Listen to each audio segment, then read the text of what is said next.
sorry, I won't be here for the rest of the show. I'm going to go to mime school. If you can't get enough of funny women, I can't either. Let's bring up Beth Murray. Beth.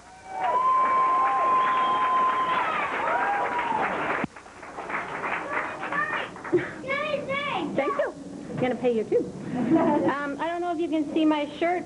That is a very happy moose laying in the snow, doing a snow angel. Isn't that cute?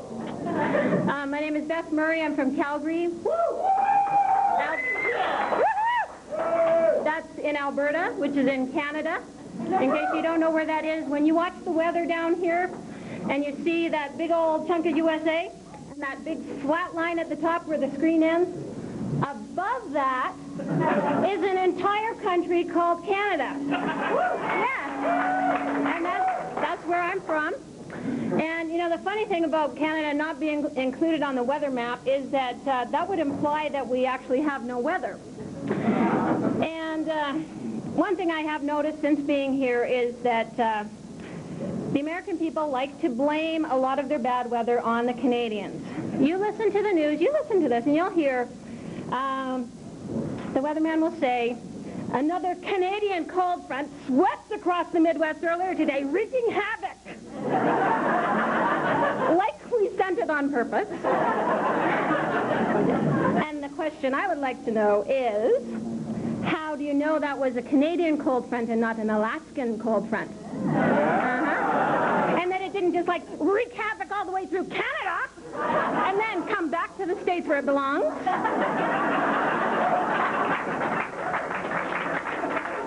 Unless, of course, you've got some kind of high-tech equipment that you, like, throw them little storm trucker balls up into this cold front, and they're whirling around, and they're listening with their little monitors, and they hear this 8, 8, 8, 8, 8, 8, 8, 8, 8.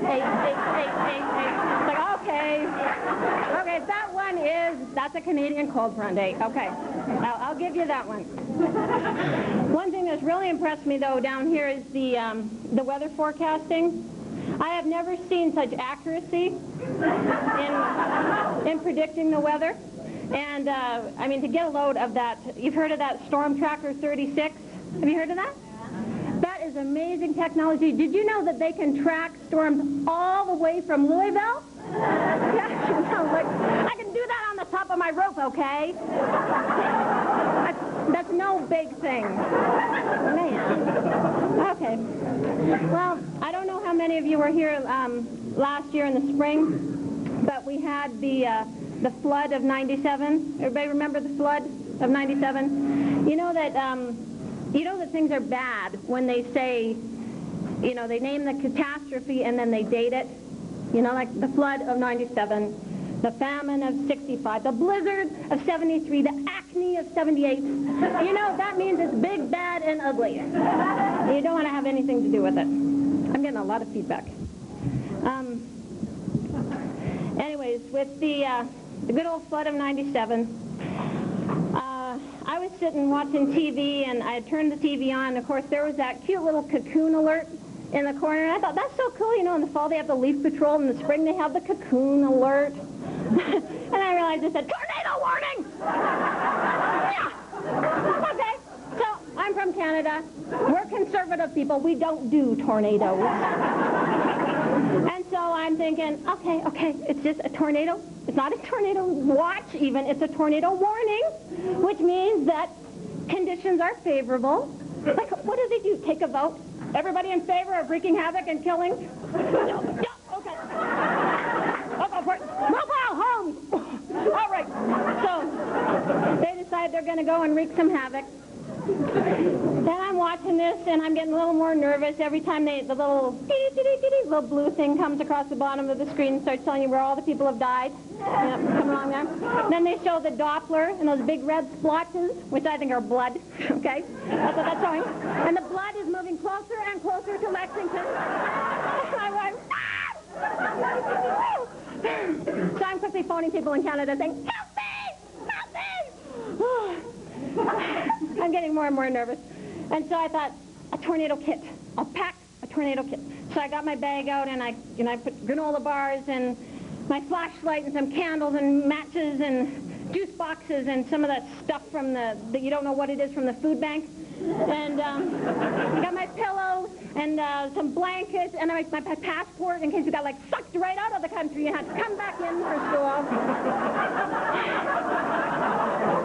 So I got my kid all ready, and then I set it beside the couch, and I went upstairs. I got two boys, so I got my boys, and I brought them down, and I laid them down on the couch, and they were still asleep on the way. But I thought, you know, as soon as it hits, you know, we'll be in the tub, get the cushions on, we'll be safe. So I'm watching this, and it's about 1 o'clock in the morning, and they're still doing the do-do-do-do-do, and all of a sudden, they actually had like a live report, and this guy comes on, and he says, well, death toll's about 19. Sorry, got to get the acronym. Death toll's about 19.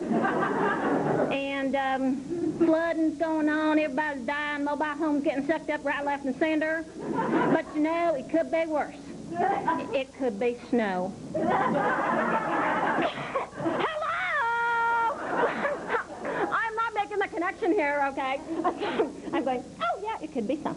Like, when was the last time you saw a pack of rogue snowflakes hurl a cow through your front window? When did you see that? Or a bunch of snowflakes, like, pick up your 4x4, roll it down the hill, and smash it into a little piece of tinfoil. When was the last time a blizzard, like, ripped the roof off your house just to have a little peek inside? This does not happen. So in the morning, you know, we survived. We got through the morning. And in the morning, I went out, and I kind of stood there. There's 4 feet of water, like, rushing down the street, and dogs, chickens, little short people, and kids are all getting sucked into storm sewers, never to be seen again. And I think, wow, you know, I wonder if they're going to have school today. And everybody said, just a shower. But that's the funny thing down here is when, you know, like 1 or more snowflakes are spotted, then we cancel school. So, I don't know, it's kind of like fear of snow, acceptance, and warm embracing of tornadoes. I'm not getting the picture. It's like Frosty the Snowman is the Grim Reaper!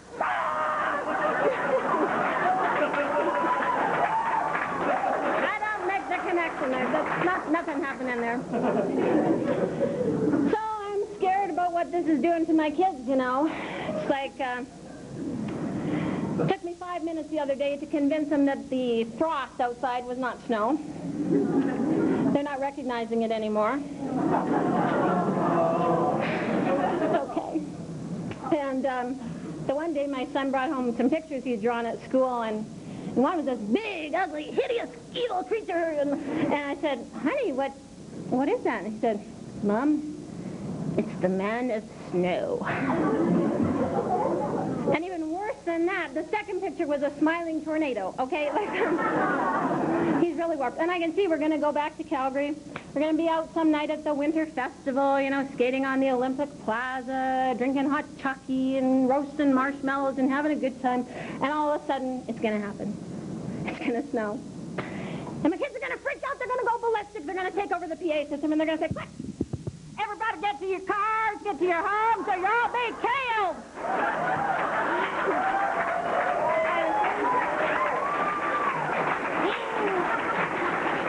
But you know, it got me thinking. I'm sure you all know Anne Murray. Anne Murray? Oh, yeah, great Canadian singer.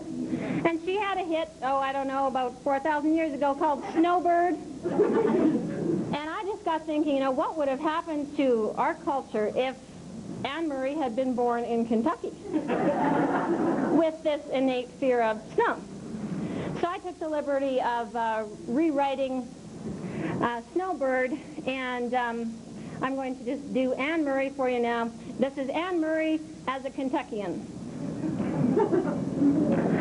Beneath the snowy mantle, cold and mean, the shoppers run to IGA to buy some milk and beans. The snow, it is horrendous, don't you see? Another quarter-inch of it'll be the death of me. Oh, spread the salt and run away in fear. We'll shut the schools for days on end. You won't be driving here. The thought this is winter is untrue. And if I could, you know that I would pick tornadoes too.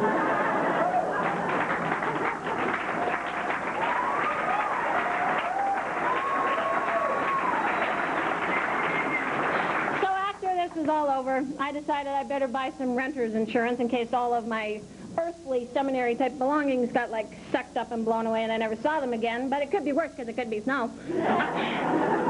And so I got some renter's insurance, and I was looking through my policy, and I got to the end, and it said, earthquake coverage. And I'm like, earthquake coverage? Like, what do I need earthquake coverage for? I'm not living in California. Hello.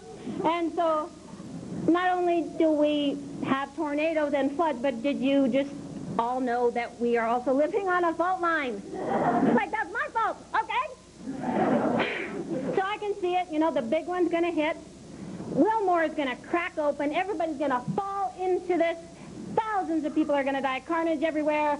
And there's that reporter going to be standing at the edge saying, but it could be worse. It could be snow.